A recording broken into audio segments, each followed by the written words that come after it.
Hello everyone, welcome to the War Zone. I'm Scruffy and this is Scruffy Tales. And we're gonna take a look at Russian lies, how Russia lies about its history. And in this part, we will take a look at the Great Northern War because recently the Russian delegation brought up the Great Northern War during the peace negotiations with Ukraine, trying to threaten Ukraine by talking about the Great Northern War, how Russia fought the Swedes, the Swedish Empire, for 21 years and forced the Swedes to surrender after those 21 years, indicating that Russia can outlast anyone, even great empires such as the Swedish one. And, well, Russia continuously lies about its history. It lies to its own population. And, Russia is always the victim in Russian history books, and Russia is always fighting these grand battles and overcoming grand obstacles. And this is, the population is brainwashed into believing these tales, but it's all lies. So now, since the Russians brought up the Great Northern War, we are going to take a closer look at that conflict to see what the Russians are lying about it and what actually took place.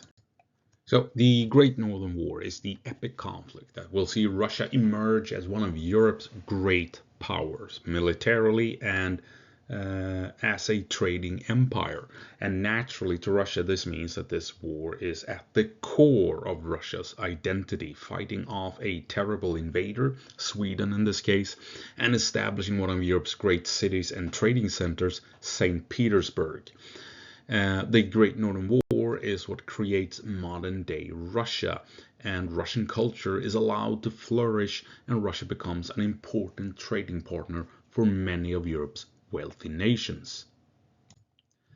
And Russia likes to talk about the Great Northern War from the moment that Sweden launched its invasion of Russia in 1708. But Russia hardly puts any focus on the events leading up to that point.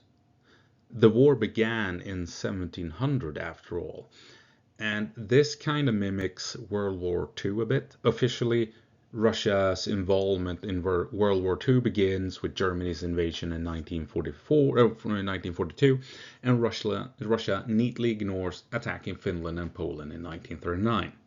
So things happen before Russia gets invaded, and it's the same thing with the Great Northern War. Concerning the Great Northern War, the Russian narrative is that Russia defeated Sweden basically without any outside assistance, and mainly because Peter the Great was a military mastermind that outsmarted the Swedish forces, and Russia achieved this basically by outlasting Sweden by sheer determination and iron will.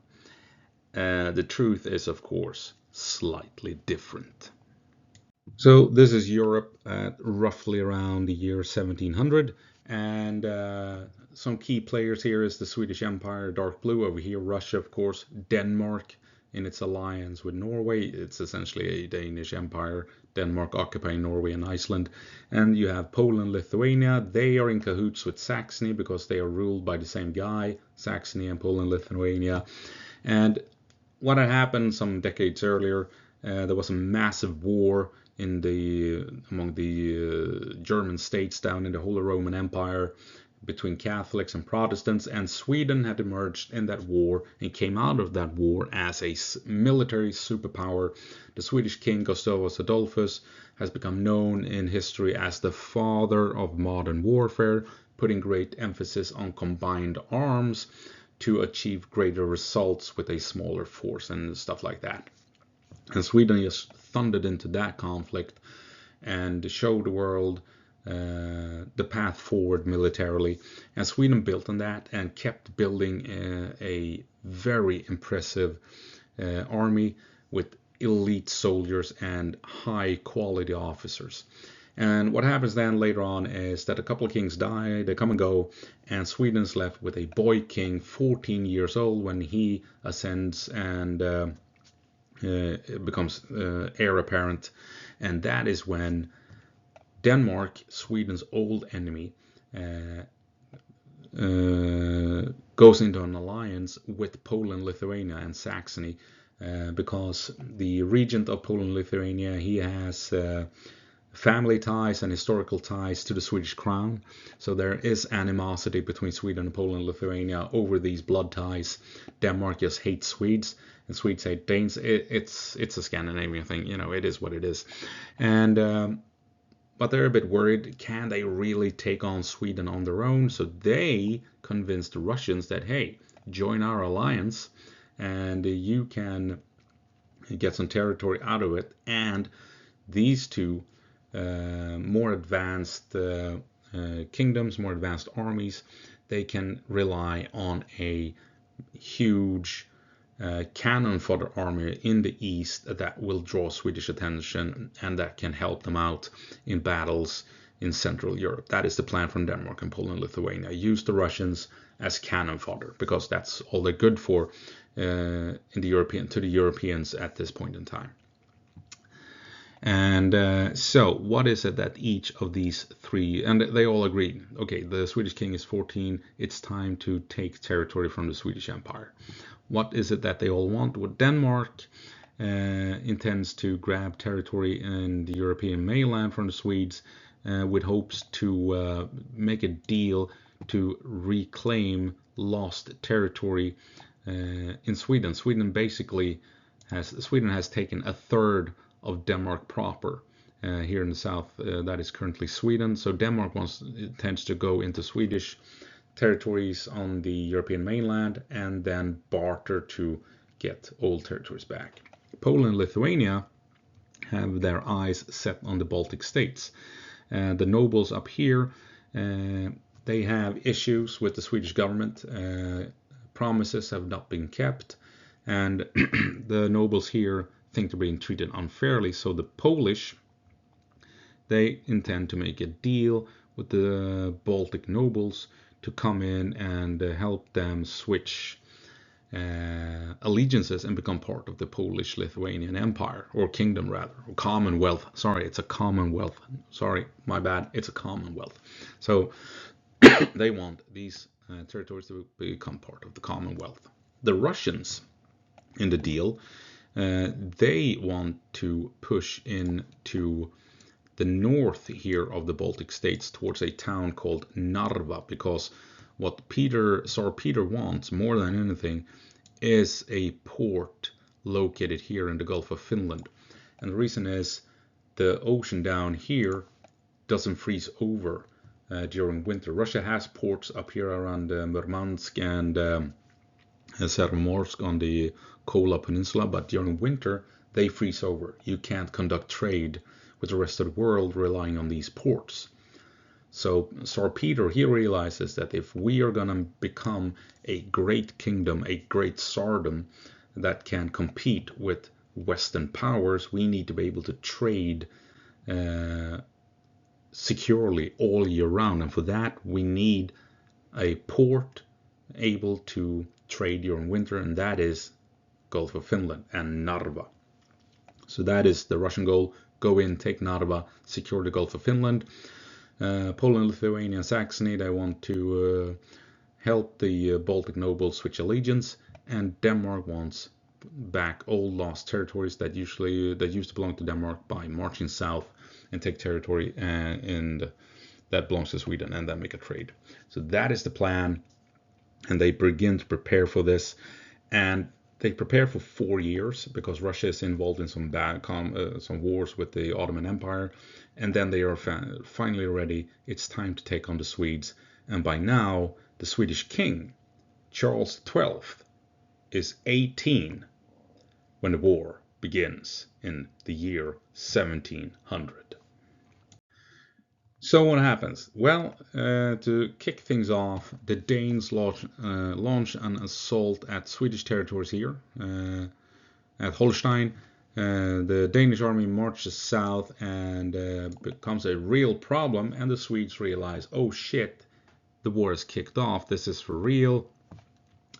There's just a problem though, the Danes have a fleet in the way, and Swedes can't really do much about it. And on top of that, the British Navy ends up moving into the Baltic Sea because the Brits, they realize a war between Denmark and Sweden will disrupt trade because as you can see, it's quite narrow, and if the Swedes and Danes start shooting at each other, that's going to disrupt the trade in the Baltic, and the British Empire doesn't like that. Trade is important to the British, right? So a British squadron ends up in the Baltic, and the Swedes make contact with this British fleet, and they strike a deal. And the Swedes say, you know what, if you help us bypass the Danish Navy and let us land in Denmark, we will end this war in a heartbeat, and then trade can resume. And the British commander goes, yeah, that's not a bad plan. My orders are to ensure trade stable, and this will stabilize trade. So the British commander helps the Swedish army bypass the Danish fleet. The Swedes land on Danish soil, just a few miles away from the capital, and Charles XII, 18 years old, is one of the first Swedish troops to set foot on Danish ground at the landing. And there's a small skirmish, and then the Danes run away because the Swedes are too many, and the Swedes march on Copenhagen, the capital, and force the Danish to surrender. Just like that. The war is over, like the Swedes said, in a heartbeat, and Denmark can't do anything about it. At the same time, over here, the Russians have like we said, pushed in towards Narva and are now besieging Narva because they want this seaport for trade. And we also have the Polish pushing in and trying to instigate rebellion among the nobles in the Baltic states to have them switch over to join the Commonwealth instead.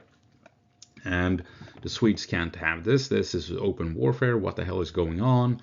So Charles XII, he takes a fleet and moves on over, lands in the Baltic states, and begins to march on Narva, and the Russians besieging the town. And the Poles are like, oh shit, let's head south for a bit and see what happens.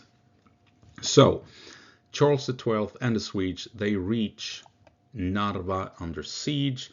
In the middle of winter, the Russians are taken by surprise. The Swedes have conducted a forced march through day and night in the snow, and they arrive much earlier than the Russians thought they would. And Tsar Peter, who is on location, actually leaves the day before the battle, before the Swedes arrive, and hands over command to an officer that doesn't speak a word of Russian. And when the Swedes do arrive, they find that the Russians have built defensive lines, kind of like so, with some heavy fortified positions in the middle. There's a river close nearby with a bridge going across it here, something like that. I don't know if you can see that. Let's use this one. This is the bridge here. And what do the Swedes do? They form two tightly packed columns, and they march straight up to the Russians and breach the Russian lines, and then begin to fan out towards the flanks, moving along the Russian lines, and it is a complete massacre. The Russians are something like 40,000 troops, the Swedes 10,000. The Swedes only lose a couple of hundred guys, and that was mainly due to friendly fire in the chaos and in the snowstorm. Some Swedish units opened fire on each other in the confusion, and that is what caused the main amount of Swedish casualties. The Russians over here fled, trying to run across the bridge. The bridge breaks from the weight, and hundreds of Russians drown in the freezing waters of the river. It is a massacre. The Swedes win a huge victory at Narva, and the Russians are knocked out of the war. Essentially, they flee, they run away, and then the Swedes set their eyes on the Polish-Lithuanian Commonwealth and march south, because now they're going to take a deal with the Duke of Saxony and the leader of the Commonwealth, who has family ties with the Swedish crown, And this is a personal matter for Charles XII, and it's time to deal with this upstart once and for all. So the Swedes, they march from Narva, they march south into Poland, Lithuania, and well, a couple of years of war is waged, and Sweden knocks it out of the park. They bulldozer over anything that is in the way, and eventually they make it all the way over. I think it's over here somewhere where we have the town of Fraustadt, where the Swedish army, a section of the Swedish army, finds itself in a spot of problem. They are a bit isolated from the main force, and they are being hunted by a Saxon-Russian army, a combined unit force of Russians and Saxons. And the Swedes, they begin to march away from the enemy, and the enemy take chase, thinking that the Swedes are fleeing. The Swedes are outnumbered 2-1 in this fight. And so the Saxon-Russian army follows the Swedes, thinking that the Swedes are fleeing, and then they catch up to the Swedes, realizing that the Swedes have only been searching for the best possible battlefield to suit them. And the Saxon and Russians, they realize, oh shit, the Swedes are ready to fight, and the fight is now. So the Saxons and the Russians, they basically build fortifications in front of their lines with the guns and what have you. Infantry outnumbers the Swedes 3-1, I think, and the cavalry are roughly equal. And the cavalry holds the flanks, and the Swedes line up their infantry in the center with cavalry on the flanks. And what do the Swedes do? Remember, there is fortifications, hastily built, but still fortifications between them and the enemy infantry. The enemy infantry outnumbers them. Cavalry is roughly the same. The Swedes charge in this battle at Fraustadt. They charge straight at the enemy. They do not fire a single shot. They climb the defenses and then throw themselves into close combat with the enemy. So the Swedes have charged into close combat with sabers and bayonets. Meanwhile, the cavalry charges the flanks and overcomes the enemy cavalry on both flanks, and they come in behind the enemy. The enemy infantry is now on the run. The Swedes have overpowered them and is forcing them to flee. Remember, they were outnumbered 3-1 on foot. And the fleeing Russians and Saxons are now hunted down by Swedish cavalry while being cut down from behind by the Swedish infantry. And it is a massacre. This is a complete massacre. The Swedes lose something like 1,500 men, I think.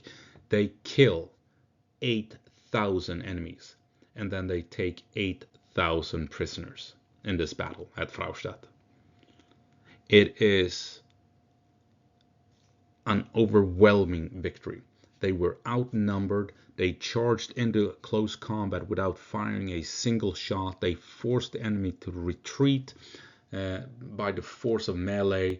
And as the enemy were trying to run away, they got encircled by Swedish cavalry that cut everyone down. 8,000 casualties inflicted on the enemy and 8,000 prisoners of war taken in this one battle, with extremely few casualties for the Swedes in return.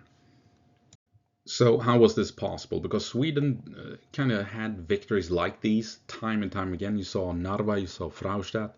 These were not, one-off. This is what regularly happened on the battlefield when the Swedes faced their enemies. And this was due to what was known as gå på tactics. Basically march on, move on. And if you had the Swedish line over here and the enemy line over here, traditionally you would open fire at each other with muskets and keep shooting, and then cavalry charges in and breaks the line. The Swedish army was numerically inferior to all their enemies. Everyone around them had more troops. Russia had 14 million citizens. Poland, Lithuania had, I don't know, what was it, 5 or 6. Meanwhile, Sweden had only 1 million citizens in total. That meant, they had their army would be significantly smaller. So what did they have to do? They had to maximize the effectiveness of their army. So what they realized was they could not outlast the enemy in a shooting contest. There would be more muskets, more troops, firing back at the Swedes, they would lose. So their only option was to fire as few times as possible, make those shots count, and then immediately charge into close combat. So what the Swedes did, they would march through. Initially they would march, later on they would actually run the distance. They would march or run up to 50 meters from the enemy. They would take maybe 1 or 2 volleys of musket fire doing this. At 50 meters they would stop, and here they would fire their first volley. At 50 meters you're gonna hit with, basically every shot. That would, and then you would have a tremendous impact on the enemy army with that first volley of your own. You have already marched through 1 or 2 inaccurate volleys, enemy volleys. You move up close, you launch a devastating accurate volley at 50 meters. Then the Swedes would advance to 20 meters from the enemy. And now every gun will hit. And not only that, not only will every gun hit at this distance, a musket ball at 20 meters, at 20 paces, will hit with such force that if you hit the head will be ripped clean off. The head will explode. There will be blood, pieces of skull and brain matter splattering all over the place. And if you imagine holding a rifle, a musket, where will you automatically be aiming? Chest and head. At that distance, your aim will automatically be at chest or head. So you can imagine when the Swedes open fire with that second volley, point blank, the utter chaos and horror that would create as heads are blown apart, arms are torn off from bodies, chests are burst wide open. And then, as the gun smoke faded, the next stage of the Gåpå assault was draw sabers and charge in with bayonets and kill everyone they saw. And the Swedes trained specifically for close combat with the bayonet and rapier. Since they were going to be shooting at such close distance, they didn't need to practice reloading. They didn't need to practice accuracy at range. All their focus was training for close combat. Get up, run up close, fire accurately at close range, at extremely close range, and then overpower the enemy in close combat. And that is how the Swedes could time and time again defeat and crush vastly superior enemies. The Swedish army was on multiple occasions outnumbered 2-1, 3-1, 4-1, and they would win those engagements, like we saw at Narva and like we saw at Fraustadt. Now, you would think that while the Swedes were down here in Poland and Lithuania doing their shenanigans, chasing Augustus, his name is right, Augustus II, the leader of Saxony and Poland and Lithuania, trying to force him to surrender because he was not giving up. Credit where credit's due, he did not give up straight away. While the Swedes were occupied in Poland and Lithuania, the Russians felt a bit cheeky and moved back in, but they did not go to Narva. They instead moved up here to a small Swedish fortification right at the end here of the Gulf of Finland. And the Russians, they moved in, they took this tiny fortress and decided this is the area we're going to hold. It's close to Russia itself, short distance for logistics. We can support this incursion, and here is where we will build a fortress, and then we will actually start building a city and or a town with a port in it. So that is what Tsar Peter did. He moved in with his army, took this small fortress, and then began having huge amounts of skirmishes with the Swedish troops in the area, while simultaneously moving in to build this town and this port on top of this old Swedish fortress, while the Swedish king and his army was occupied down in Poland, Lithuania. And like I said, multiple skirmishes was ongoing in the area. The Swedes were trying to push in. The Russians were successfully defending this town they were building while the Swedes were trying to move in. So it wasn't like a quiet section of the front line. It was full of activity, but the main fighting was ongoing down here in Poland, Lithuania. And of course, eventually, the Russians realized that eventually Sweden would defeat Poland, Lithuania. They were getting news that the Swedes were crushing everything in their path. They realized that, oh shit, it's only a matter of time before Charles XII and the Swedish army swings back north and heads for this new town they were building, and then it would be over. So the Russians offer peace on numerous occasions to the Swedes, saying, let's end this war. We will do whatever you need, whatever you want, but just let us keep this town and this Swedish fortress so that we can build our important trading port that we need to, ensure wealth for the Russian Tsardom. And Charles XII, he was like, no, you started this war and you are now occupying Swedish territory. I'm not going to accept those terms. You will leave the Swedish Empire or I will march on Moscow. And the Russians like, shit, this is not good. So the Russians eventually went to France and United Kingdom, to Great Britain, and asked, please help us negotiate a peace. So these heavy hitters in international politics, France and England, tried to step in and convince the Swedes, so you know what, why not settle down and talk peace with the Russians? And Charles XII was like, nope, they started this. They have invaded my territory. They are occupying Swedish territory. Either they leave or I will destroy them.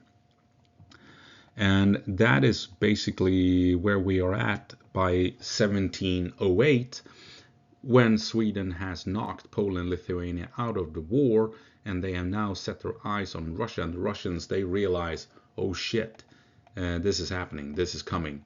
Now is the time when the Swedes invades Russia. Now, of course, the Russians had planned to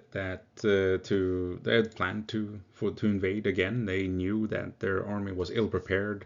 The campaign in the Poland-Lithuanian Commonwealth had shown it. So during the years when they were officially knocked out, they began rebuilding their army, and they took in officers from the West to train the Russian forces to Western standards. So the Russian army was now somewhat on level with what you might expect in the West.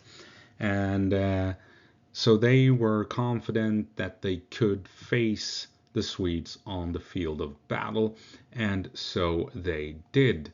In 1708, we would have 3 large engagements. Remember, the Russians are now holding the Swedish, I forgot the name of it, god damn it, the Swedish fortress here at the end of the Gulf of Finland. Swedish forces trying to push in, but the Russians are holding the line. It's a narrow, short way to support the front line for the Russians. The Swedish army has done and overdone in Poland, Lithuania. They are now marching. In 1708, they begin the march towards Russia. And the plan is to march all the way to Moscow and force Russia to surrender. The march begins in winter of 1708 through modern-day Belarus, and the plan is simple. The Swedes will march through Belarus, what is today's Belarus, with the main force roughly over here, while also coming down with a secondary force from the north with reinforcements and supplies. A wagon train with 4,000 wagons filled with food, supplies, gunpowder, cannonballs, cannons, muskets, you name it, and roughly 10,000 troops, I think the support unit was. They would all link up halfway to Moscow and then continue to push towards Moscow. This was the Swedish plan. So the Swedes realized that the advance would take time. They would need functional logistics. They would need support halfway along the way, both reinforcements and both in form of supplies and food and ammunition, what have you. But as the Swedes began their initial push, there would be some Russians in the way. The Tsar Peter actually moved out his army to face the Swedes on 3 occasions before you even reached Russia proper. You would have the town of Grodno, roughly around here on a river, and then where the Swedes would engage the Russians in January. In June, you would have a big battle in Hlovshin, and then you would have another battle in August at Malatitse, somewhere around here, roughly speaking. And so what happens at Grodny? Well, the Swedish army learns that Russia has an army roughly 10,000 strong at Rodny, defending a bridge, and Tsar Peter is there himself. So Charles XII takes 800 of his own cavalry and rides ahead of the main force to Rodno. And here they find the Russian army holding the town, holding the bridge over the river. Charles XII leads his 800 cavalrymen across the river and attacks the 2,000 Russians defending the bridge. They rout the Russians, and the Russians flee back to the main force in town. And here Tsar Peter is on location, and he sees his 2,000 troops running away from the bridge, shouting that the Swedes have arrived. The Russians are shocked. The Swedes are already here. Oh my God, they are not ready for battle. So what happens? Tsar Peter runs away, and the entire Russian army runs away from 800 Swedish cavalrymen. 9,000 Russians, 10,000 Russians run away from 800 Swedish cavalrymen. So remember, this is the second time when Charles XII has marched on Tsar Peter, and Tsar Peter runs away. It happened at Narva and now at Rodno. And Charles XII, I mean, he was leading battles from the front. He was leading charges on his own. And here he is facing a Tsar, the leader of Russia, and the Tsar just keeps fleeing from the field of battle. And he has already defeated the Russians multiple times in the conflict. And the Swedes march on naturally to Hlovshin. Here they face some 40,000 Russians with 12,000 Swedes. And again, Charles XII takes the lead. He leads his troops through some marshes, taking point to be able to advance on the Russians out of an unexpected quarter. And the Swedes charge in and destroy the Russians, forcing them to flee. A couple of hundred Swedish casualties, thousands of dead Russians at Hlovshin. It is a huge victory yet again. And the Swedes march on through 1708 and eventually find the Russians again at a town called Malatitse. Again, the Russians are trying to defend a bridge and some rivers. That is what the Russians are trying all along the way. And in August, they find the Swedes, and at Malatitse, the Russians realize that the Swedes are positioned like this, and the Swedes have some troops out on the flank that are exposed, and the Russians realize that what if we move our elite guard units, all our elite units, over to this flank and attack this exposed Swedish position? We can come down across some bridges and then outflank the Swedes here at the town of Malatitse. So that is what the Russians do. They move all their elite units out to the flank, and early morning launch a surprise assault at the exposed Swedish flank. The Swedes are sleeping. They have some guards to keep an eye on things, and the Russians launch this big assault at this exposed Swedish unit. They wake up, they crawl out of their tents, grab their muskets, and fight the Russian elite guard. Remember, these are ordinary Swedish infantrymen fighting the best of the best in the Russian army that have been trained in Western style warfare like we see in the rest of Europe. The Swedes hold the line, and the Swedes send reinforcements over to the flank, and the Skaraborg regiment shows up and charges in using gåpå tactics, running straight into the elite of the Russian army, and the combined firepower and manpower and bayonets of the Swedish army forces the Russians to retreat into some marshes where the Russians get stuck, and the Swedes begin to shoot them down and cut them down piecemeal. The Russians can't escape, they can't run away. The Swedish army crushes the Russian elite guard in this one battle at Malatitze in August of 1708. And of course, the Russian army is now in full retreat back into Russia, away from the Swedes, and they begin scorched earth tactics. They begin to burn everything to deny the Swedes a chance for logistics.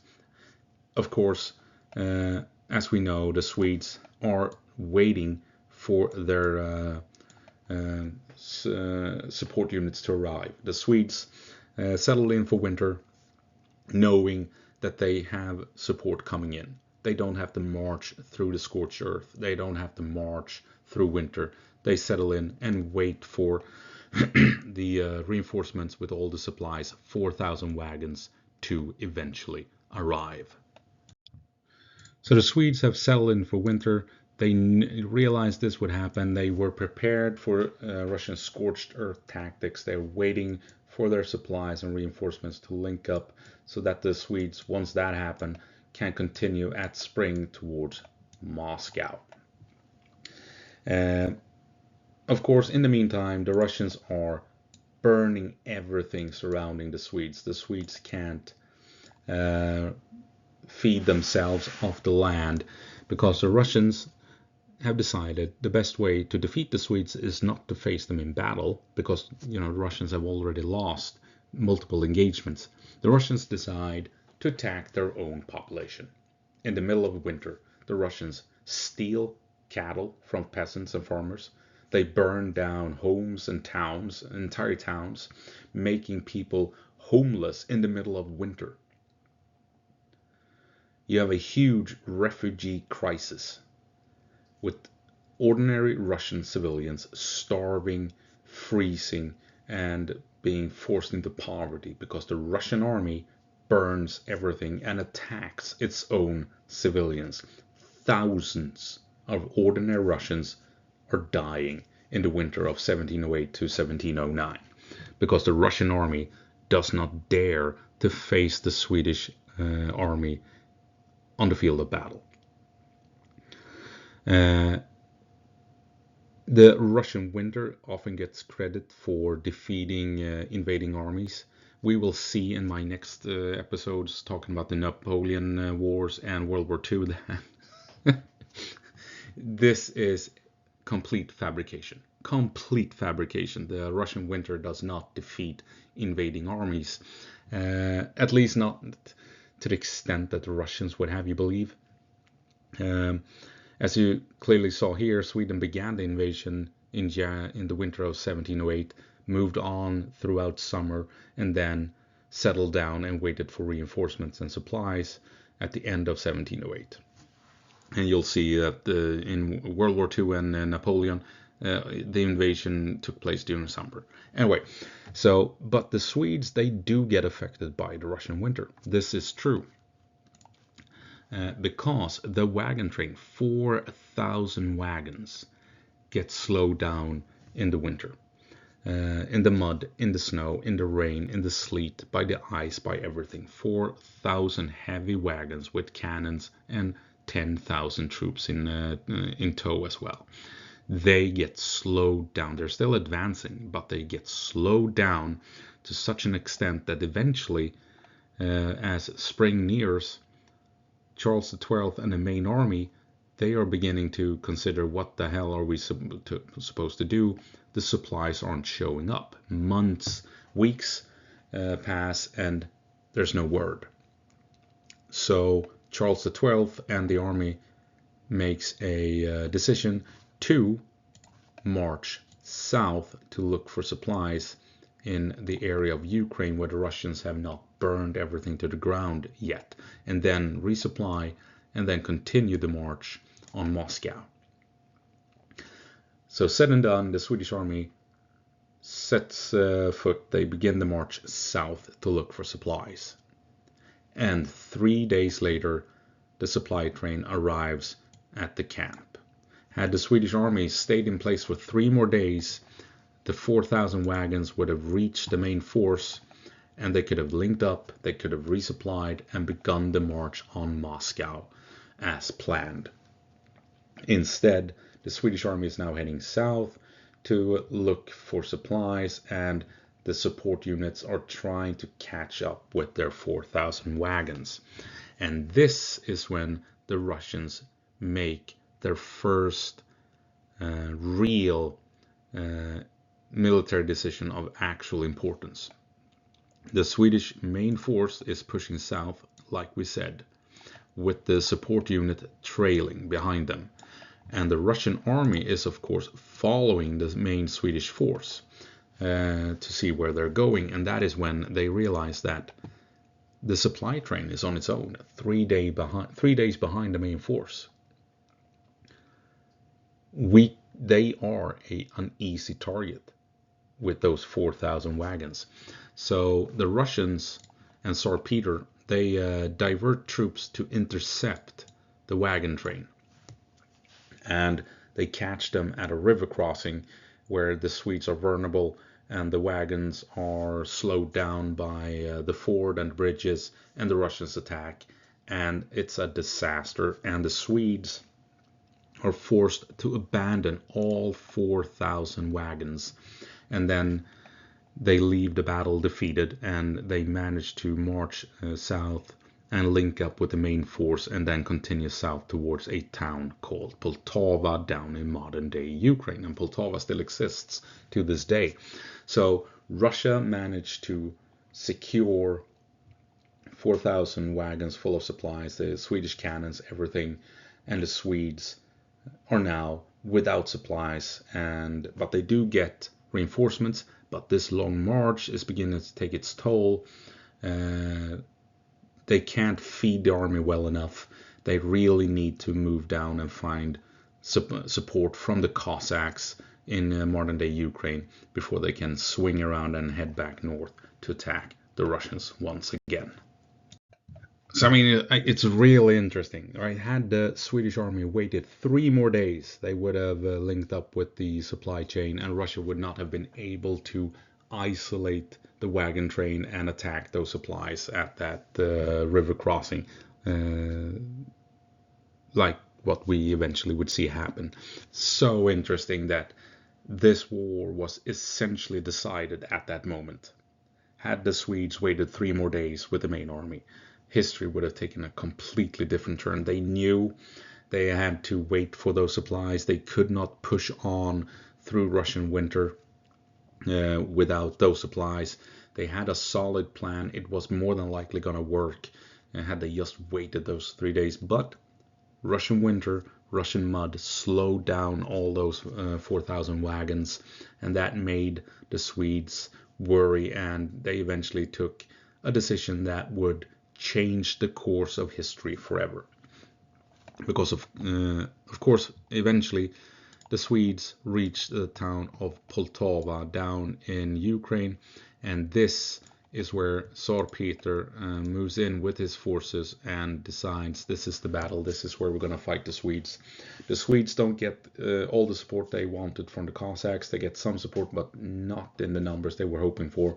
And then you would eventually have the great battle of Poltava in 1709 during the springtime. And the Russians, they have a small town, and they build defenses outside of that town that looks something like this. And out between the town and the defenses, they arrange an artillery line, and the Swedes are set up south of the Russian defenses.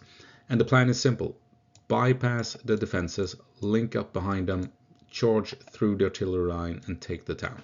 That is the Swedish plan. But things happened before that. I forgot to mention.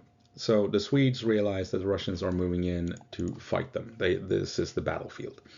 The Swedes come up with a plan. In order for the Russians to get into position, they need to cross a river. So the Swedes send a large cavalry detachment to catch the Russians as they're crossing the river.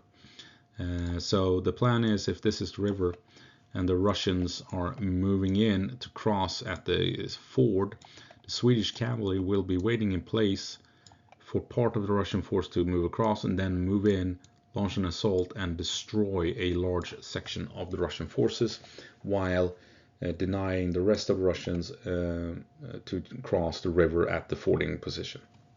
This is basically what we saw the Scottish do at the Battle of Stirling Bridge, where a large, massive Russian force was trying to cross a small bridge, and the Scots were lying in wait, and then launched a surprise attack at the Russian force, the British forces, English forces that had crossed the bridge, and it was a massacre. And the English couldn't bring the full might of its army to bear against the smaller Scottish force, and it was a big victory for the Scottish. So the Swedes were planning essentially the same thing at this location, and had the Swedes pulled this off, it would have been a drastically different battle later on at Poltava.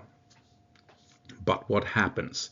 Well, the Swedish commander gets word that the Swedish king had been mortally wounded, because Charles XII had inspected his front lines and been shot in the foot. And he continued the inspection for several hours, bleeding while his foot was torn to shreds.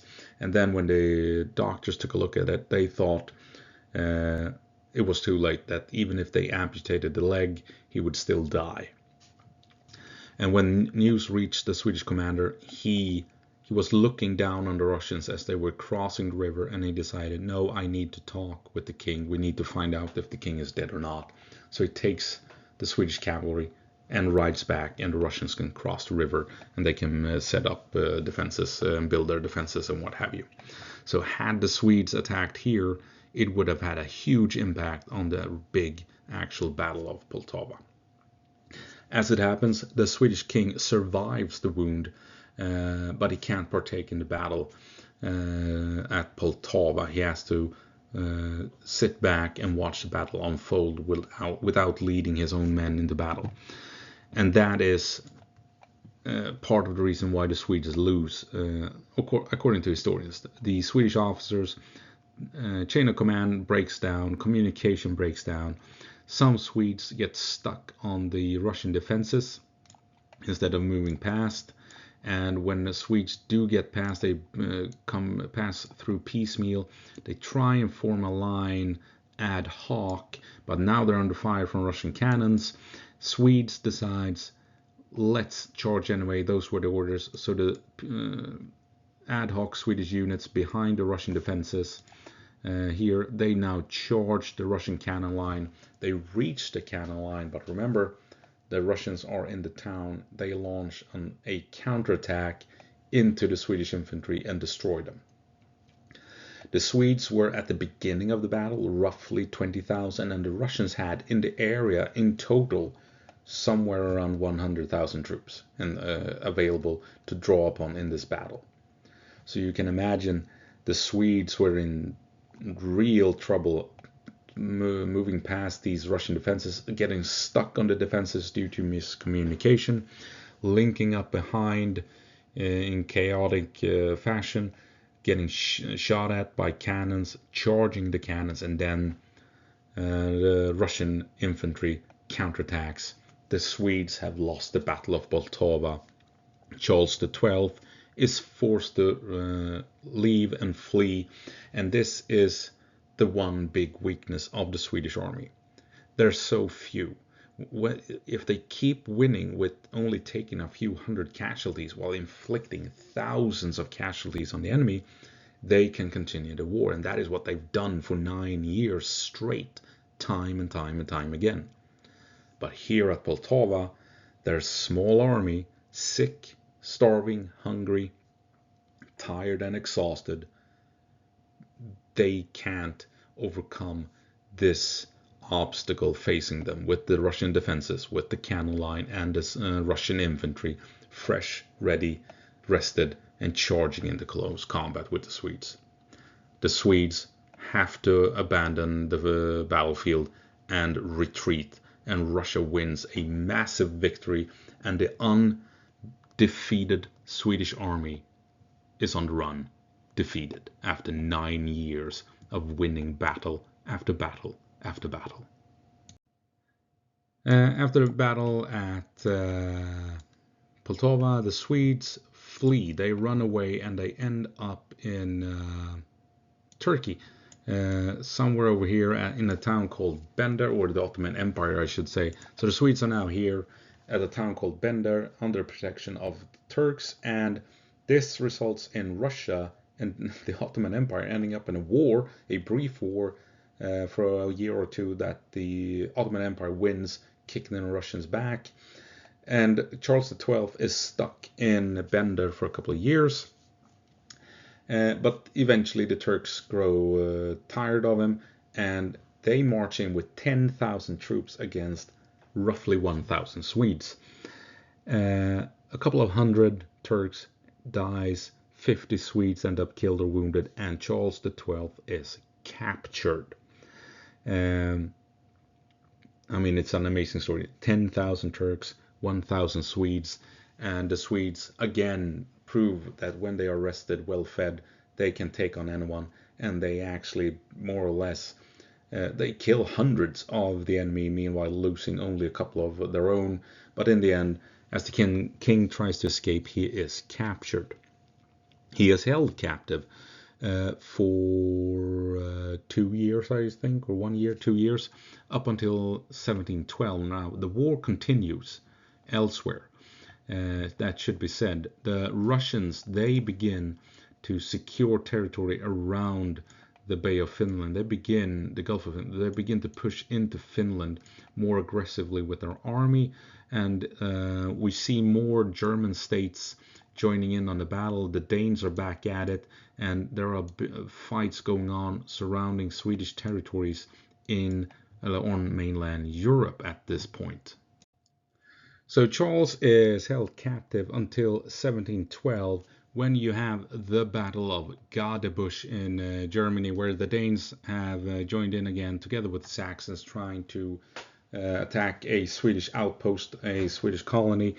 And I mean, it's another one of those amazing battles. The Swedes are outnumbered 2-1. 500 Swedes are killed. What is it? 1,500 Danes and Saxons are killed, and 4,000 prisoners of war are taken by the Swedes at Gadebusch. So they are outnumbered.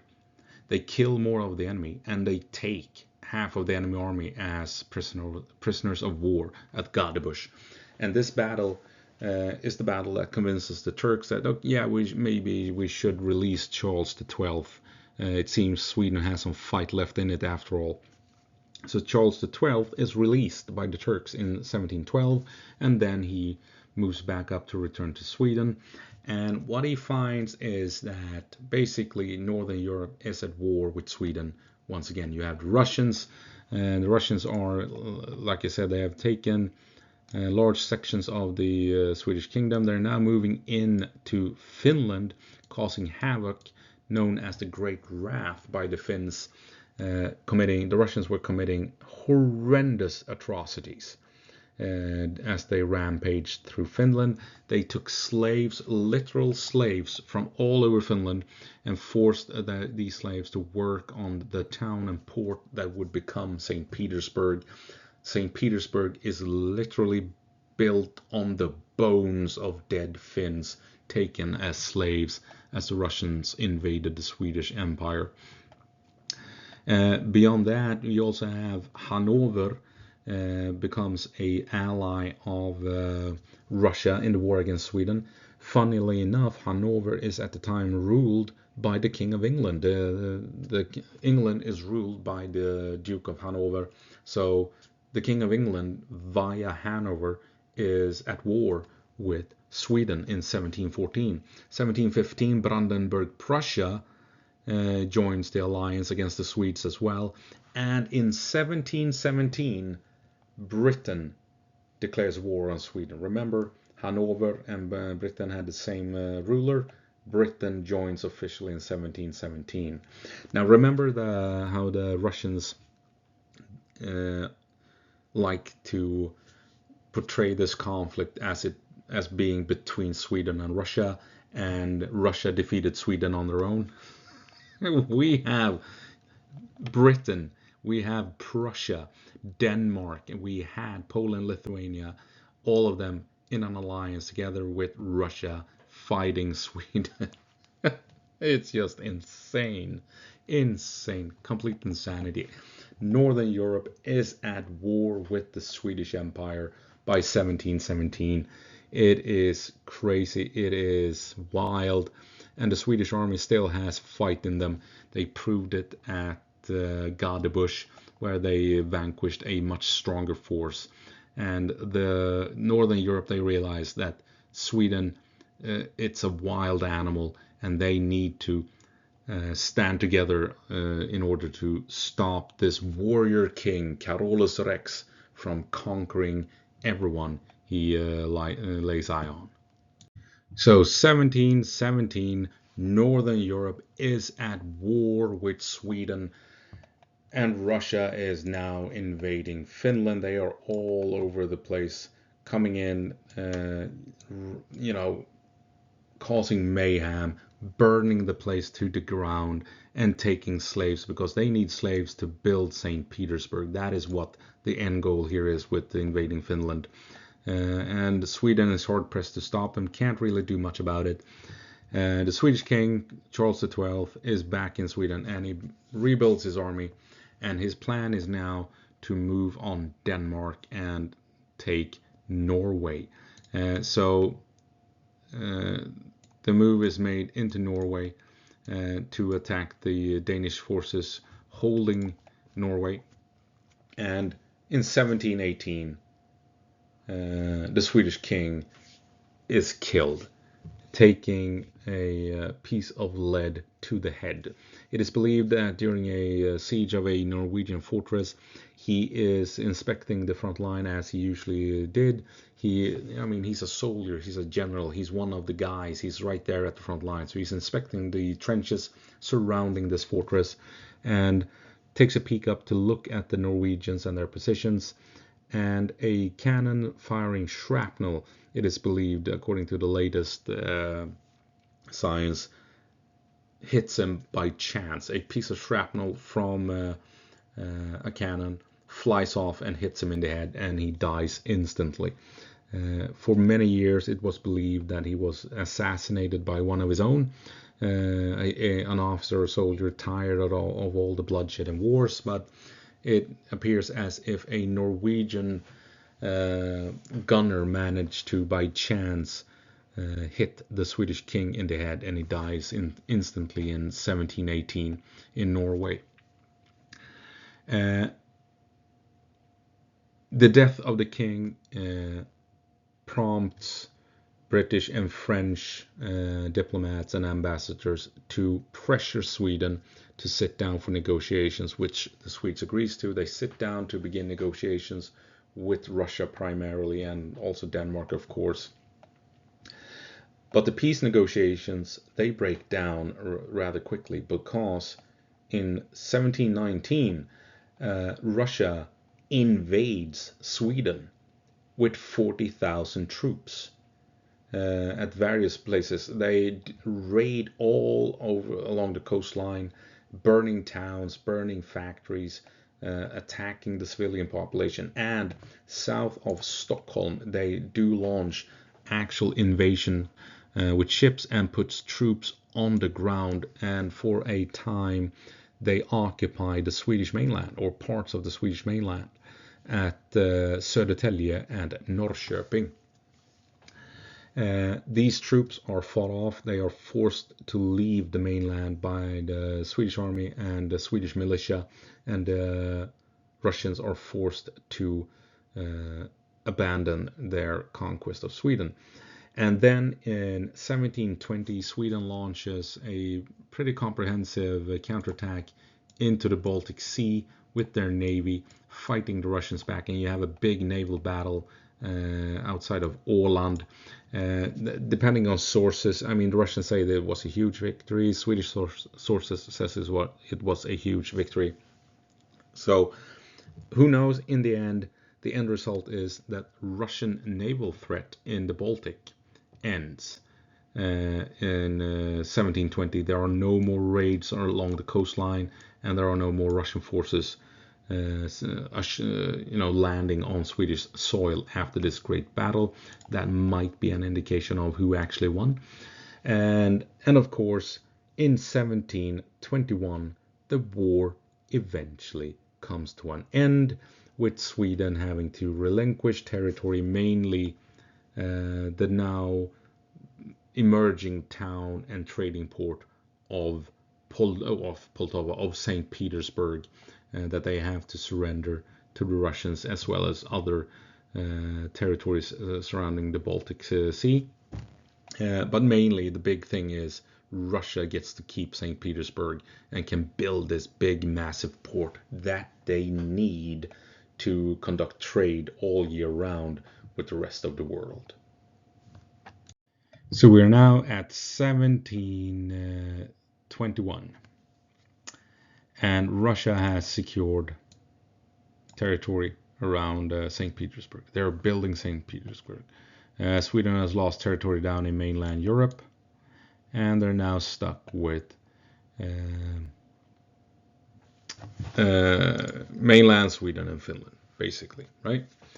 And so what has this Russian narrative been? Remember, they were defending themselves from Swedish aggression, and their mighty armies defeated the Swedes and fought them off at Poltava. I mean, it's quite clear that all of that, they're lies, they're bullshit to build up propaganda within Russia and to fuel the narrative that Russia is always attacked. They are always the victim, yada yada yada. But also they're like, the Russian narrative is also that Russia outlasted Sweden. Now we have to remember, the war ends in 1721. 12 years after Poltava. Poltava was in 1709. That is when Russia had their major victory against the Swedes. In 1709. The war continues for 12 years after Poltava. Russia did not do it on their own. During those 12 years, they gathered more allies, including Britain, including Prussia, right? And they convinced the Danes to get back in on the fight as well. And the war continued 3 years after the death of Charles XII. So 3 years after Charles dies in Norway, the war continues. Right? I mean, who outlasted who? It wasn't Russia that fought on for 21 years and, in defiance of the Swedes. It was the other way around. The Russians invaded Sweden and took territory from the Swedes. The Swedes refused to surrender to Russian aggression. The Swedes counterattacked into Russia to force the Russians to abandon their claims on Swedish territory. And Sweden continued to do so 12 years after their main army was suffered a major defeat. And the Swedes continued to resist Russian aggression 3 years after the Swedish king had died. Right, so it was Sweden that fought on for 21 years in defiance of everyone, basically, in defiance of Denmark, Norway, in defiance of Russia, in defiance of Britain, Hanover, Prussia, Poland, Lithuania. Now, it is estimated that in these 21 years, 200,000 Swedes died in this war. And that is 200,000 out of 1.1 million Swedes in total. 1.1 million Swedes lived in the empire. 200,000 of them died in the war. And there were something like 15 million people living in Russia at the time. 10 million down in Poland and Lithuania, I think. And even more if you start adding up Danes and Prussians and Germans and the British, right? I mean, Russian propaganda, it's disgusting, isn't it? The official line in Russia to this day is that Sweden attacked Russia. Russia defended itself, that Peter the Great was a military mastermind, and that Russian troops were heroic, professional, and a force to reckon with. Russia offered peace, but was forced to continue the war for 21 years because of Swedish aggression. And in the end, Sweden lost because of brilliant Russian leadership and highly trained Russian forces. Russia fought the war on their own in an epic struggle against the world's most aggressive and tyrannical army. Charles XII was a tyrant who wanted to destroy Russia, and Peter the Great was a peaceful builder of nations who promoted trade and culture, a master diplomat who had to become a great military leader to preserve Russia. The reality is that Russia joined an alliance to invade Sweden. Russia begged for peace when it was clear they had lost. The Russian army was vastly inferior to the Swedish. Russia required a huge number of allies to defeat Sweden. Peter the Great did build a strong nation thanks to the trade through St. Petersburg, but he was not a born soldier or general like Charles XII, and he did not perform well in this position against the Swedes. And it was Sweden that refused to surrender for 21 years, being invaded by foreign powers, fighting on despite having half of Europe declaring war on the kingdom. So yeah, you can clearly see that the Russian narrative concerning the Great Northern War is falsified. They're lying. They want to make Russian history greater than what it is. To have these heroic figures. Russia is always struggling. Russia is fighting off invasions. Russia is always the victim. And this is you see this being repeated over and over during the Napoleon age or during World War II and what have you. And you see it with Ukraine today as well. Russia is always the victim. When Ukraine counterattacks within Russia, the Russians are like, oh my God, this is terrorism, despite Russia starting the war, right? So, I mean, why would you believe Russian lies today when they clearly lie about the Great Northern War? They lie about the Napoleon Wars. They lie about World War II. They are obviously lying today about Ukraine.